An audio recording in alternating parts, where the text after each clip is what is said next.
Good afternoon, and thank you for coming to the Standing Committee on Governance and Employee Issues. I will first start with a roll call. Vice Chair McCullough. Here. Member Johnson. Here. And Chair Clancy here.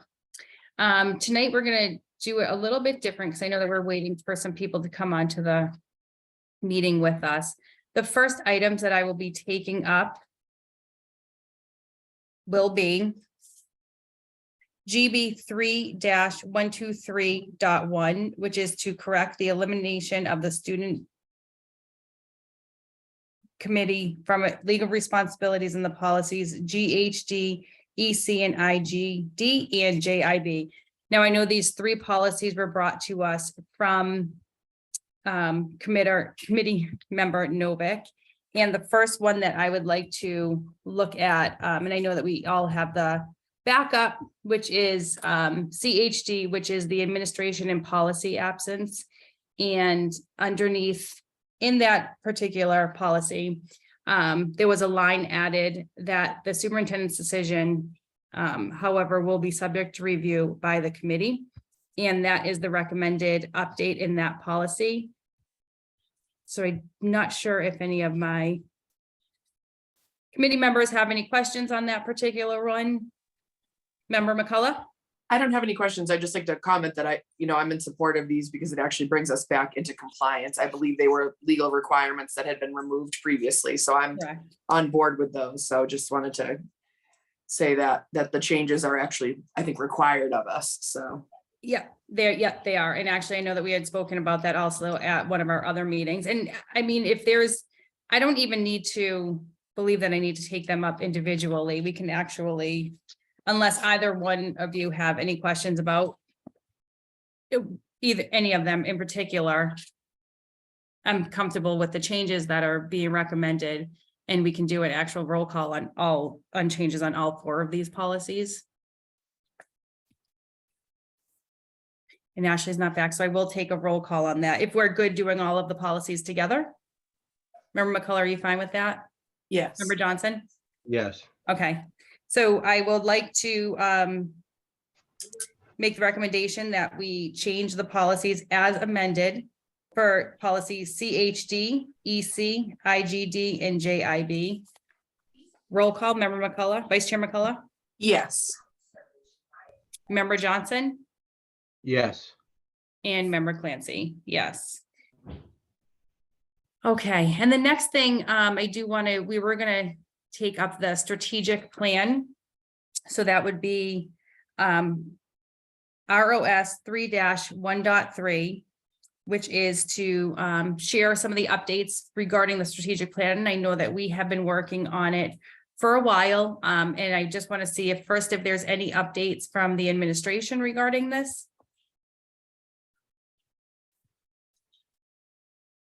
Through the chair. Superintendent Maneras? Yes, good afternoon. So what you have in front of you, or you have in the backup, and I do realize that the backup got to you a little bit later today, but you do have the list of recommended individuals to be part of the strategic plan committee or task force. This list does not include teaching staff and or principals. We will still be adding to that, or maybe it does. No, it does not, right? Mr. Allen, it's missing those. So we'll be augmenting it a bit further. But these are the individuals that we have reached out to get a tentative agreement from them to be a part of that task force. So just a reminder that once you approve this list, then that group is then the group then that we meet with to start the refinement of the existing themes from the listening and learning tour and the strategic plan, current areas to condense and have more concise. So we don't want 11 themes or areas that we're working on as a district. And then we would bring that information back to the standing for approval.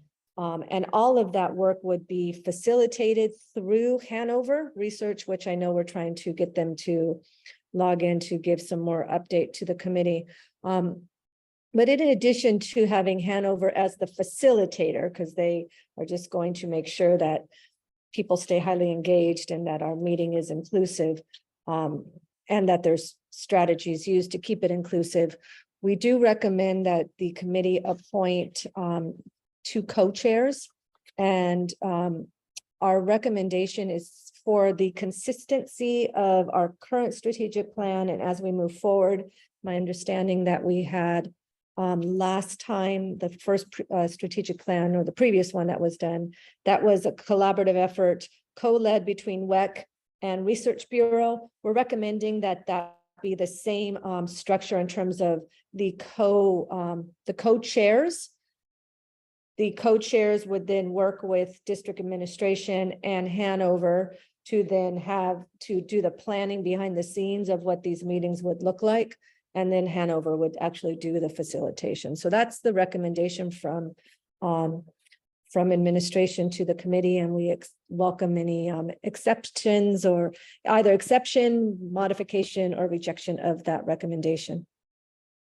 Okay, thank you. So I just have a couple of questions. Do we have so this list, everybody from this list has just been, you've been in contact with them. Has everyone on this list, have they responded that they're interested in participating in the next section, in the next steps of the strategic plan? So this is the list of everybody who's come back and said. So that's if I can, through the chair. Yes. So I think half of the list has confirmed their interest, and we're still awaiting responses from about the other half of the group at this point. I think there's a color coding. I just don't have it in front of me. Yeah, I don't either, because I have the screen on, so I can't look at both, unfortunately. But we have heard from about half of the people we've invited in participation.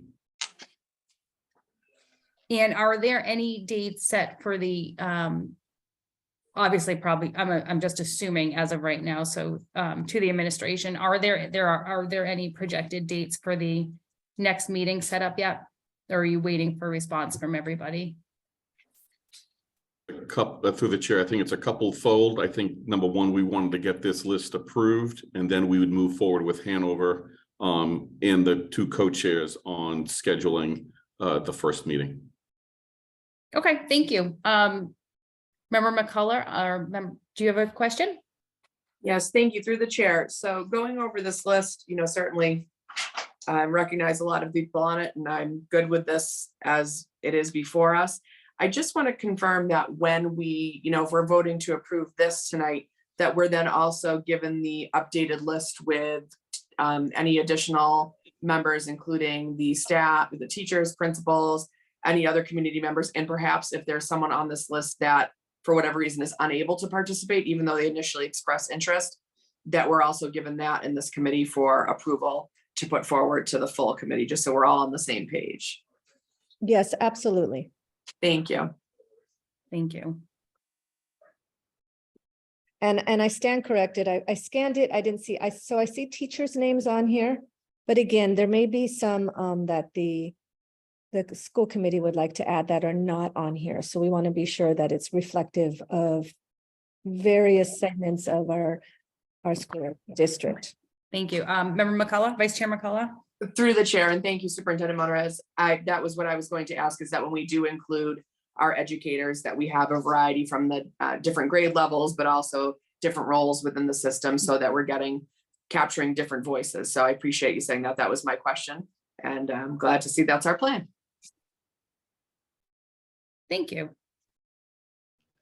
The chair, Ann Spear from Hanover has joined us. So Hanover is now joining us.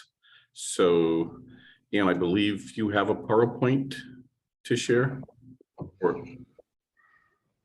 So it is a preference of this committee. If you would like me to share a PowerPoint, it's similar to the one that I did before, or we can have a conversation and I can share about our processes of how we partner. So I am prepared to do either or based on the preference here tonight. I'm fine with the PowerPoint. It would just need to be shared with us after the meeting so that we can put it in our backup. Are you able to are you able to get it onto the screen? It looks like I do have screen sharing. Yep. So can everyone see that? Yes. All right, so just a sorry. very brief reminder. First of all, thank you again for inviting us here to the committee. We're honored to be in front of you and really looking forward to working with your school district as a partner in your strategic planning. I'm really open to any questions either during the presentation or after to be sure that we're all clear of how we believe in partnering with our member school districts and how we support you through your processes. So just a quick reminder, there is a team of us. My name is Ann Spear. I'm a senior advisor here. I support our members across the nation in strategic planning. It is quite an honor for me to be working with members in this capacity. You're also supported by Dr. Amanda Wagner. She is actually on flight delays, so not able to be here after coming back from Disney World with her children. So she's having an unfun travel experience right now, but she very much supports in the capacity of the research. So we'll talk a little bit about that. And then also Julie Sheffenfield is with us, who manages the relationship. And anytime you have any concerns or questions, she's a great resource to connect. So I did want to go quickly over two main philosophies that we have. So one of our philosophies is that districts must own their strategic planning. We are here to support as tools and facilitators to help you see the forest from the trees as you're understanding your current state and where you want to go in the next 5 years. I often say personally that education strategic planning should be called continuous improvement as we're moving much towards the ideal. So the slide that I'm showing you right now is the research support. This again is Amanda's brains in supporting. So again, this is led by you. We meet with you regularly to scope out the needs and exactly the research project we are a custom research and advisory firm, which means that we work in the context of our partners. So your research is going to look different from others because of the context of your schools and your stakeholders and your needs and where you're at. So once you tell us what you need, we write up a scope of work that reflects the research question that we can answer that you are trying to find clarity around, and then make sure that our analysis deliverable is something that you're able to use actionable. When supporting the strategic planning process, we very much use the research queue in order to give your community that voice. That's through the surveys, that's through analysis of the current state, making sure that it's multi-method. So you have every opportunity for all of the community members throughout your community in different capacities to share their voice and own the strategic planning process first, and how they feel the school district is performing, what they want to see prioritized, as well as giving back feedback and temperature checks as the strategic planning task force starts to use the community input as well as the quantitative data to understand the current state and where you wish to go in the next 5 years. So that is really how we use the research queue during the time of the strategic planning process. The other piece of our support is mainly led by me, and that is the workshop support. That is working with the task force in order to develop from the research, from what the community is saying. And again, we work with the district to ensure that that task force is a representation of diversity, of the many stakeholders around the school district. I believe that you've already worked very hard on identifying those that should be a part. We've supply supplementary roadmap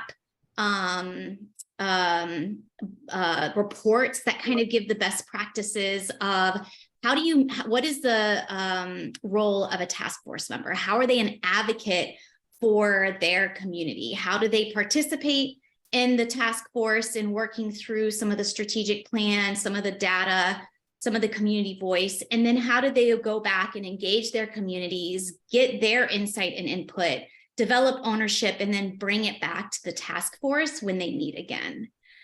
As a facilitator, I come in and help facilitate those conversations with the task force. So again, this is based on where each district is at. I believe that you are revisiting your organizational foundations. So that is usually the first workshop in which the task force talks about where the community is and relating with the vision, missions, and values, how well they've been achieved since they've last been implemented, what they want to keep, what's working well, what still represents the community and the school district, and what needs to be added in. Once any work of the task force is then taken out to the community to kind of say, hey, did we get this right? Do you identify with this? Is this what you agree with? And then we again use the community perspective data as well as your quantitative data to understand the current state in which we develop priorities, aims, and goals. These again are done from the task force. There is nothing that Hanover does in terms of telling districts what their goals should be.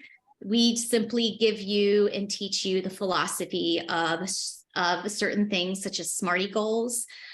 We do have an equity lens when we do strategic planning, which is why we do SMARTY, that inclusive, equitable. So we do look at disproportionalities within the data where the district is with climate and culture and what you hope to accomplish in the next 5 years.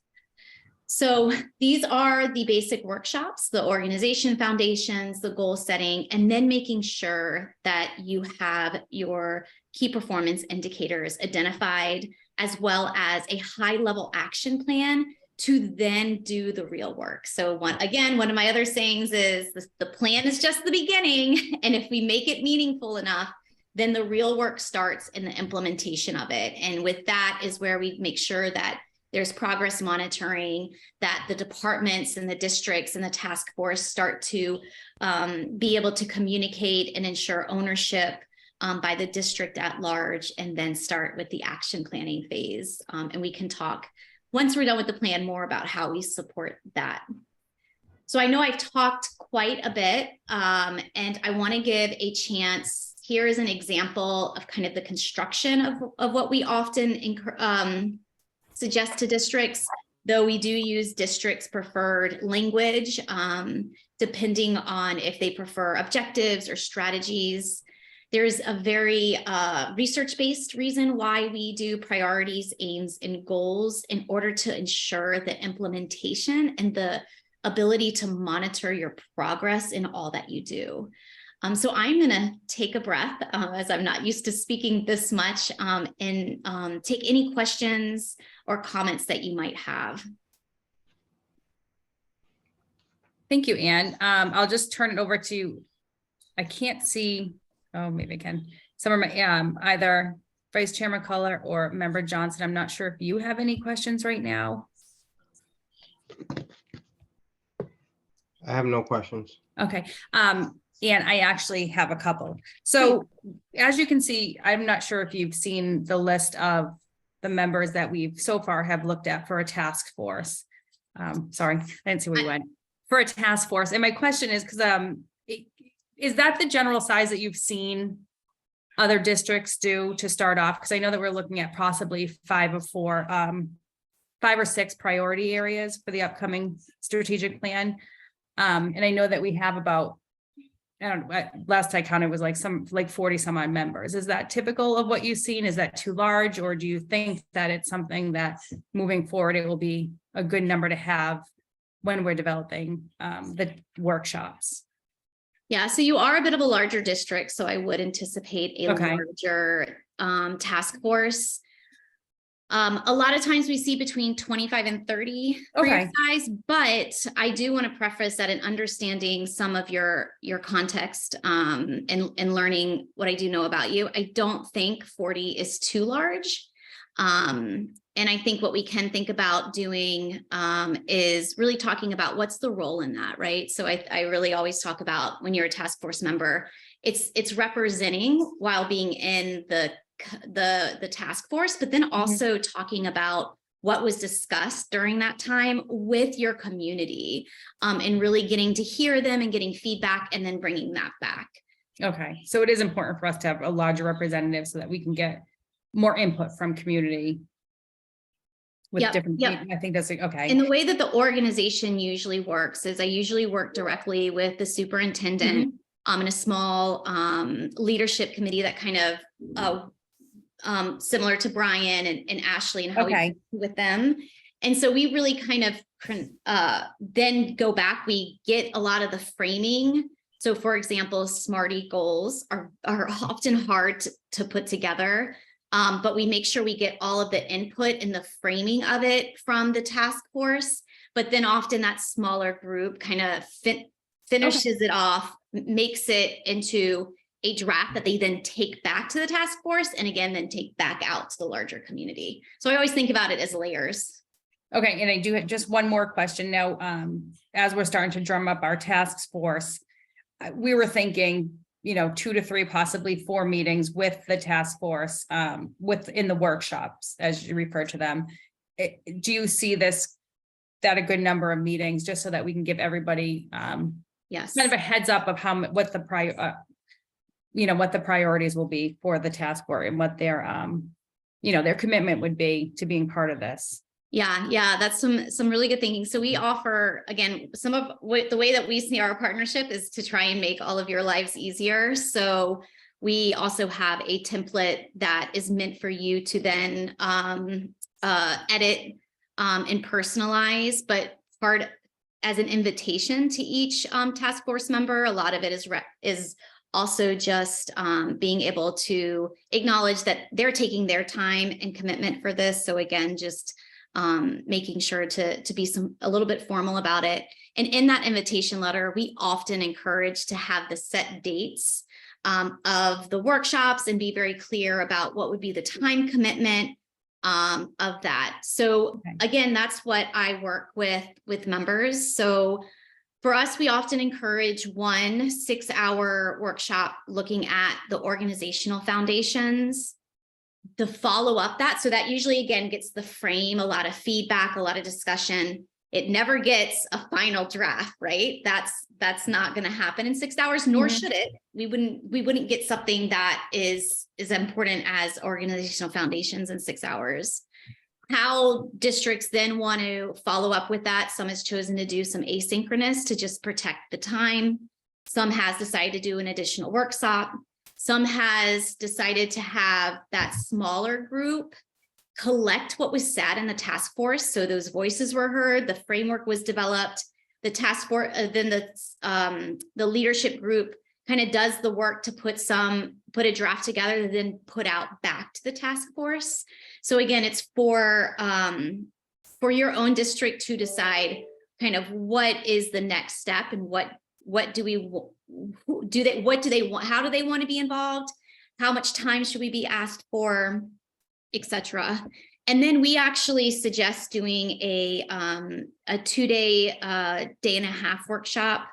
Again, that can be structured a little bit different based on members, but essentially a 6-hour where we really talk about those priorities. We talk about what we've seen with the data needs and the research that was done. And then really developing the sub priorities. So those aims of what exactly do we want to do in these priorities, and then the goals. And again, then there's some additional steps after that we can then further get into detail of how to do that. Okay, thank you. I'm not sure. Are you going to continue with the presentation or? Nope, that was about it. That's I really it. wanted to make sure that you understood how we would be a partner to you and then give you time to answer any questions. Okay, and I did see that Member Johnson had his hand up, so I'd like to give him. Member Johnson? Yeah, thank you. Through the chair to the administration. As I briefly look through this, looking through the list of members you have kind of selected here, do you feel that this is a true overall representation of all cultures and stuff in the city of Worcester to be part of this task force? In order to most thoroughly answer your question, I would, in all transparency, need to study that list a little bit more. What I would ask of all of you is to ensure, I know that you have a great representation of community partners on that list. I know that there is a good representation of district leadership as well as school leadership. I believe you have teachers and parents on that list, if I'm correct. Through all school levels, elementary, middle, and high school. In terms of representation of other demographics within Worcester, that is not something that I can speak of at this time. Thank you, Dr. Spear. I actually think Member Johnson was asking. Okay, good. I was like, So through the chair, great question. The way this list was developed was to take the previous list of individuals who participated, and then the mayor and I went through it. Obviously, the mayor would have much more knowledge than I would of who should be on here and who might be additional people that are there. I think that actually it would be most helpful actually if there are groups or that are missing, if the committee members would send us those potential people. I think that would be helpful. We did have our I'm not sure actually, Mr. Allen, did we share this list with our the directors of family and community engagement? I know we got names from them, but did we share the actual final list? Because they might also have some names or some groups that we are unintentionally missing. I don't think. Sure. Through the chair, I'm not sure we shared the entire list. I think we just worked with them to make sure we had To get some. Correct. Yeah. So let's do two things just to be, because this is only going to be as the strategic plan will only be as powerful as enough voices at the table that reflect the diversity and of our community. So if there are glaring groups that are missing from here, Member Johnson, we welcome those groups so we can reach out to them. Then we'll also take this list and we will share it with our directors of family and community engagement and have them take a look and also give us that same.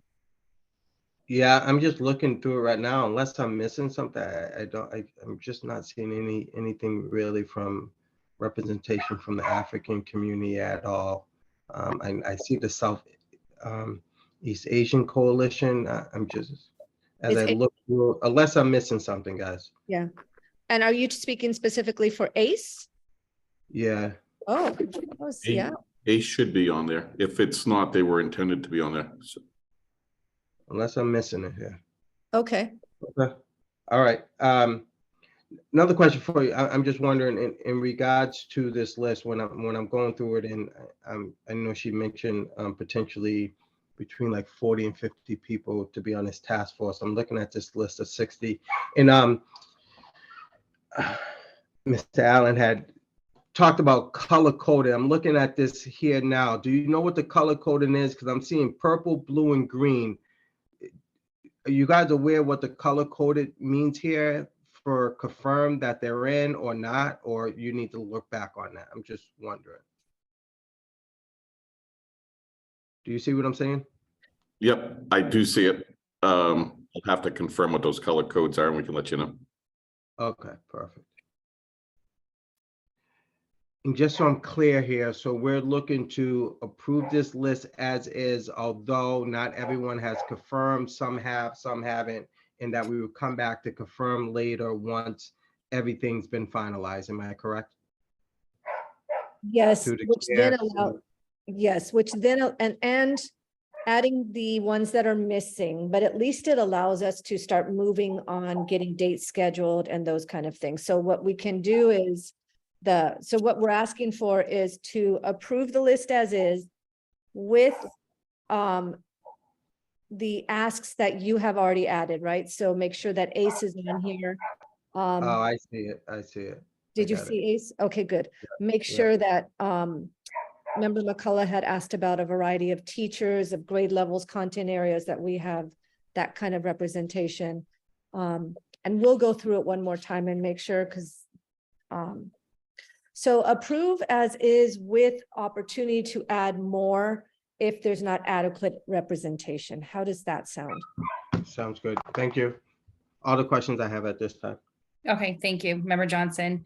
And administration, I'm not sure if you want to add any last pieces to this before we move on.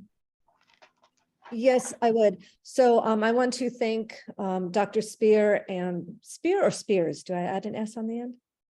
I always used to say that I was Brittany's cousin, but Oh, not okay. really, because it's only Spear. I'm only singular. She's Okay. plural. Got it. Dr. Spear for jumping on and sharing. As we work through this, as we know, in Worcester Public Schools, we have some of the data already captured, right? We have the listening and learning, the themes from the listening and learning tour that I conducted, and we have our past strategic plan. So some of what was presented tonight by Hanover will not necessarily apply to us in terms of those focus groups and stuff. But what we will want to do for certain is to have our strategic plan, our task force really help us to draft what's going to be, well, I call it the descriptive language. I don't know what the right term is, but here's the priority. And this is, when we say this priority, this is what we mean by it, right? That'll be the work of the largest strategic planning task force. And then administration will then, and I think that's what you were talking about, Dr. Spear, with taking a smaller group, then we'll work through the goals as it aligns to those descriptors, and then we'll bring it back to the larger group, right? So we're going to do this back and forth a little bit,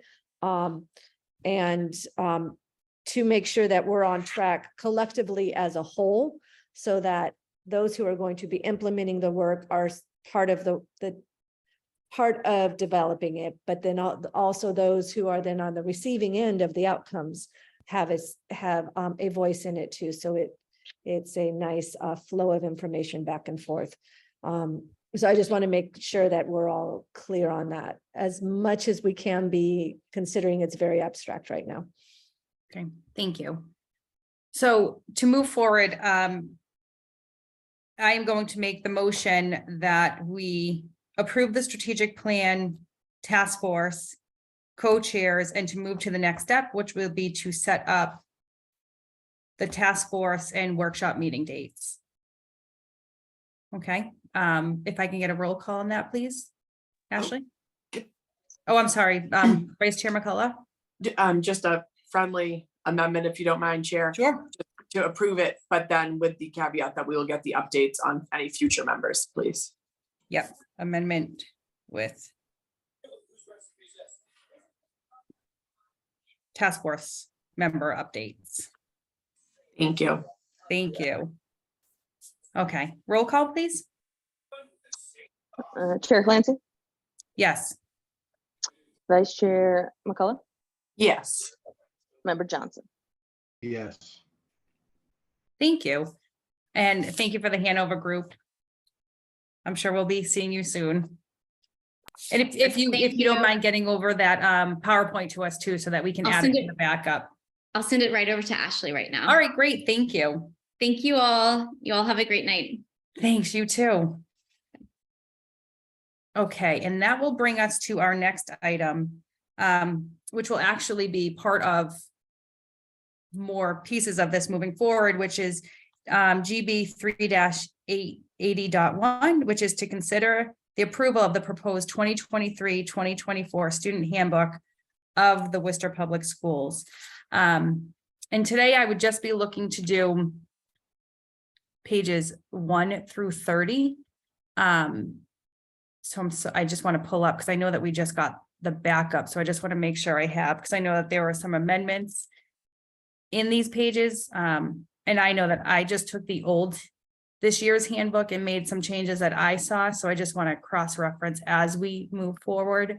And I will ask my colleagues that if any time you would like to make some changes, just you know, if you saw anything that you would like to, just, you know, to raise your hand and we can get going. So, the only thing, I mean, from page, there's actually, it's not listed, but, obviously we'll be updating the calendar with the correct school year moving forward. And then I do have a question, under section 3, I wasn't sure, because I know that there's no changes made to it on the backup that we received. On section 3, which is the COVID-19 pandemic paragraph, I'm not sure, do we still need to have that included? I wasn't sure. With the state of emergency being dropped and everything, if that still needs to be included in there. Dr. Menares, I believe you're on mute. I was kind of talking to myself, but. Oh, sorry. No, it's okay though, but I would say that, I would agree with you. I don't. Okay, that we can eliminate that page. So that will be one amendment made, would be to eliminate, I believe it's just section 3 on the old handbook. Okay, so moving forward, recommendations from the administration.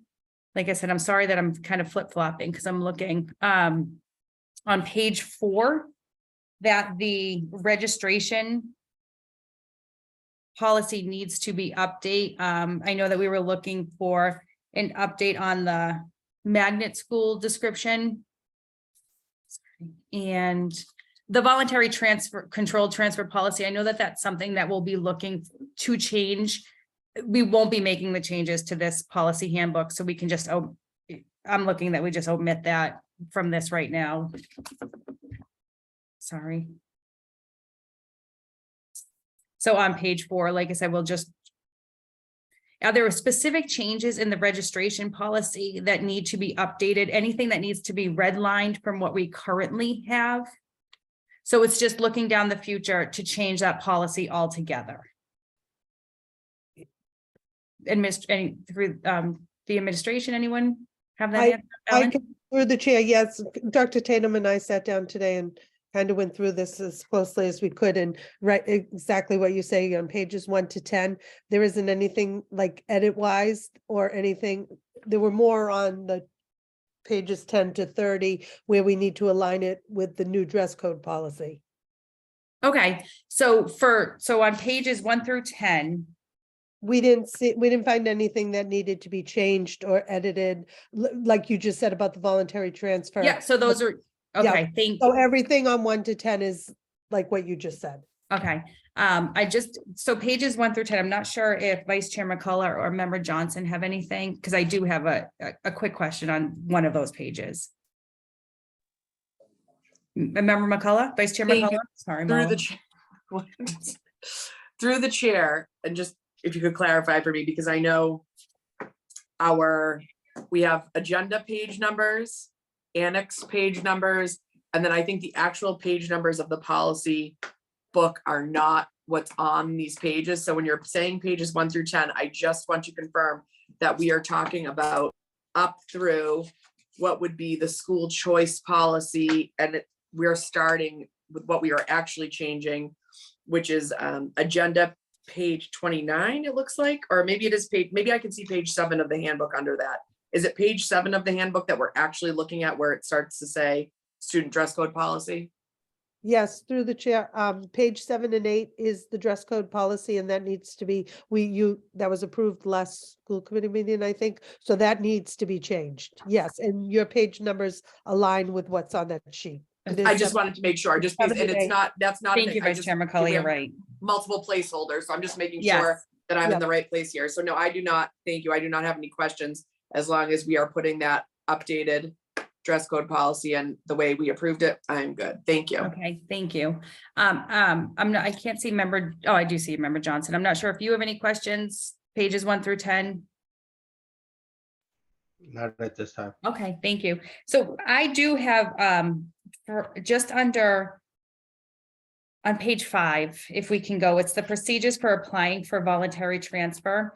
And I was just looking because how the quadrants, it's just a question. So how we have the quadrants now in the city of Worcester, and it still lists like Burncoat and South and Doherty and North together as 2 kind of quadrants with the phone numbers. I just want to make sure that if the burn, do you get what I'm saying? Burn code quadrants a separate entity. If we have a number for them there, just make that correction if it is something that needs to be corrected. And it's on page 5 of the handbook. I'm not sure. Yeah, I see where you're talking. Okay. But the thing is, our office, we all have the same direct line. It's just one line. Yeah, to the Kelly? quadrant. Okay. I don't know, Marie, do you know, is it 799-3499?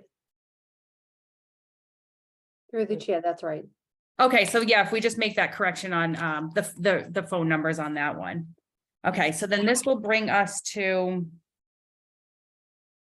And then we will be putting in, obviously, I know Vice Chair McCullough had mentioned the new dress code policy as amended by the school committee at last school committee meeting. And I'm sorry, I'm just reading your notes as I'm go along. And then your next, then page 9, page 10, 11, 12, and then on page 13,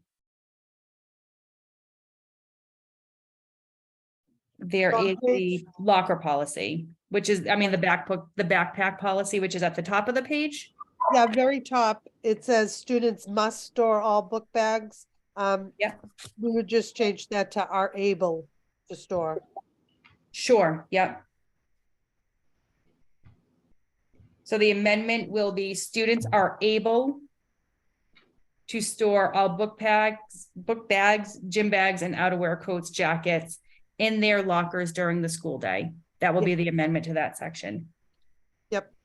Great. And then, sorry, I'm just gonna scroll down and on page 15. Member, Chair Clancy. Yes, Vice Chair McCullough. Thank you, through the chair. Just on that same section, I think we also need to address the paragraph below it. It still has students will be permitted to, oh no, it just says, yes, I think it does need to be changed, made of mesh or transparent material. I think we eliminated that, correct? Or am I incorrect on that? We did eliminate that, thank you. Students will be permitted to carry backpacks. At the secondary, right? Yes, Yeah, at the actually, secondary level. yeah, as I'm looking at it now, Dr. Tatum crossed out in 2 lines, made of mesh or transparent material. Thank you. I just wanted to make sure. Okay, Sorry. so that will be the amendment to that section will be taken out of that particular line. And then we move on to page 14 is good. Page 15, include the new amendments to school discipline. What particular section is that referred to? So are you on page 15? I am, yes. Okay. Yeah, If you go like to the middle where it says the code of conduct is based on, I won't read the whole paragraph. He wrote include new expectations. We have to list what we alternatives we used prior to go into that route of discipline. So right around there, and I don't know exactly what the wordage is, but that's where he suggested we print listing the alternatives, which I think we have the list of alternatives. okay.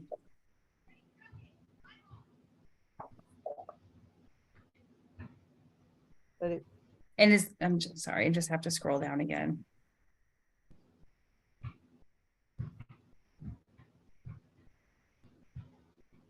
Okay, and then so we don't have the exact wording for that yet, correct? Is that correct, Dr. Kelly, on that one? I mean, we haven't written it in the book or on our notes, but we have it at our office. Okay, so We'll make sure that gets done. okay, then at the end of the meeting, I think I see my vision of what I'm going to ask before we move forward with everything. So we'll just note that that's going to be changed. And then you have on page 20 to take out in the, I believe it's going to be under Rule 15. Yep. to take out, so it's obscene. Shall wear any article, should not wear any article of clothing including hats, bandanas, scarves. Here's a question mark of, should that be still included? Because I think with the dress policy, we're not saying they cannot wear that, the scarves. Okay, hold on, I'm just reading it.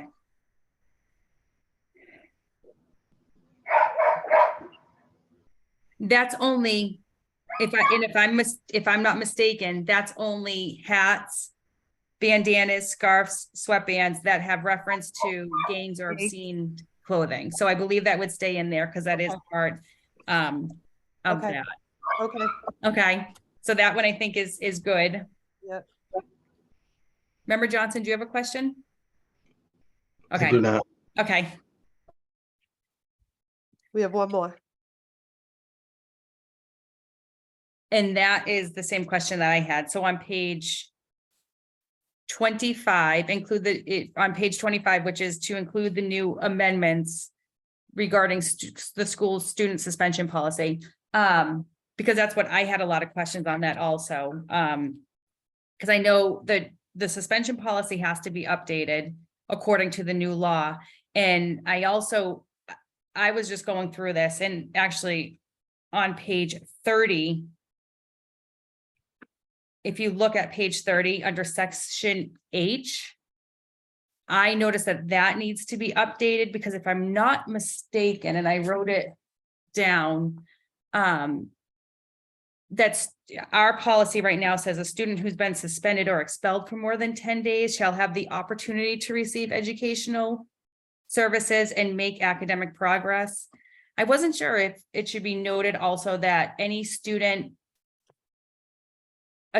can be given their schoolwork for any amount of suspension so that they have the opportunity to make that up. So I do know that we need to really look at our suspension policy and update that according to the new laws.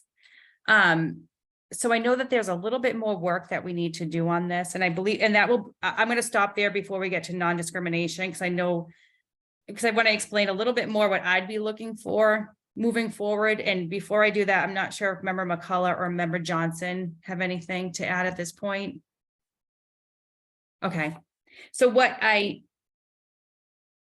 going to actually hold this item because I think there's still a lot of updates that we need to be made, even in the particular section 1 through 30. So what I'm going to be looking for is that if you can actually take the policy handbook, and I'm not sure, we must have a PDF of it somewhere. And if we can actually redline the changes that will be made and have the updated new